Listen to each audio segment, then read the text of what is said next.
Хаврын эхэн сарын шинийн 6-ны өдөр.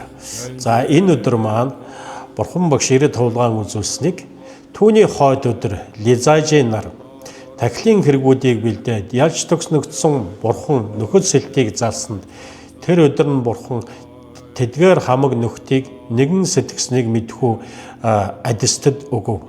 Төдий тус тусын буян босыг ухсанд тус бор баясгаланд болоод Бурханы эрдмийг сайшаа магтав. Бурхан байр тэдгээрд богдсын номыг үзүүлсэнд дотроон оруулан ухаж бүрэн хүссэн худаг гуйгчд ба үр олсон хийгээд Бурхан болон төрсгүй хэмээн хүсэгчд байр тоо томшгүй болов гэж үлгэрийн далаад айлтжээ. За бид уншлаганда ирээд товлгааны магтаалд ингэж уншдаг.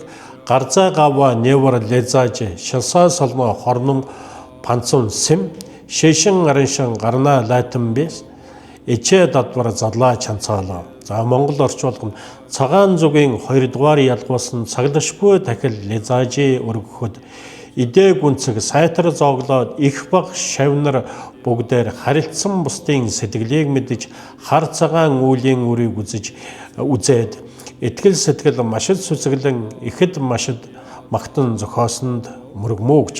За энэ дээр бас нэг үгийн тайлбарыг хэлье. Цагаан зүгийн 2 дугаар ялгуулсан гэдэг өдөр маань болохоор 6 ёсоор зааман төв төл дутга зохиолын ёсоор хуучны энэ өдрийг хэлэхэд бас юм тоолдог арга бий. За цагаан зүг гэдэг маань юу хэлж байна гэдэг маань болохоор шөнийн 1-ээс 15-ны хооронд. За улаан зүг гэдэг маань болохоор 16-наас битүүний хоорондхыг болохоор улаан зүг, цагаан зүг гэж 2 янзаар хэлж болно.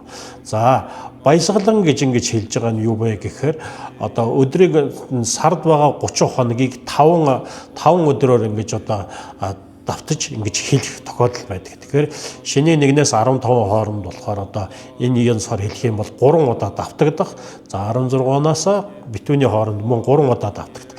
Тэгэхээр 1-р баясгалан, 2-р баясгалан, 3-р баясгалан гэх мэтээр 1-р сайн, 2-р сайн гэх мэтээр ингэж 5 өдрөөр ялгах юм зурхаан ойлголт байна. За тэгээд 2-р баясгалан гэж ингэж хэлж байгаа энэ өдөр нь болно юу вэ гэхээр шөнийн 6-ны өдөр таарна.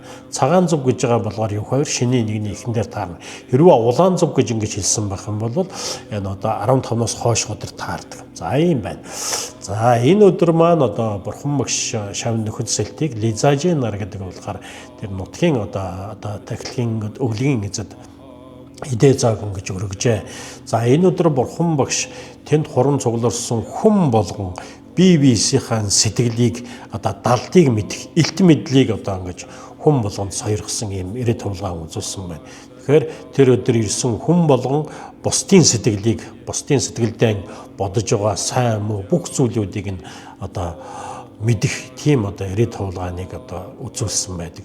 Тэгэхээр тэнд цугларсан бүх хүмүүс маань бусдын сэтгэлийг мэдээд буян бус гэдгийг ухаарад за тэгээ Бурханы эрдэмэнд болохоор маш их сэтгэл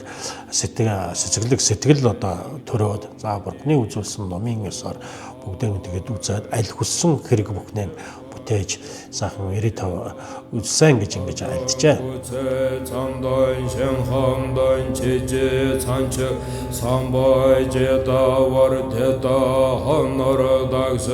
Jorvara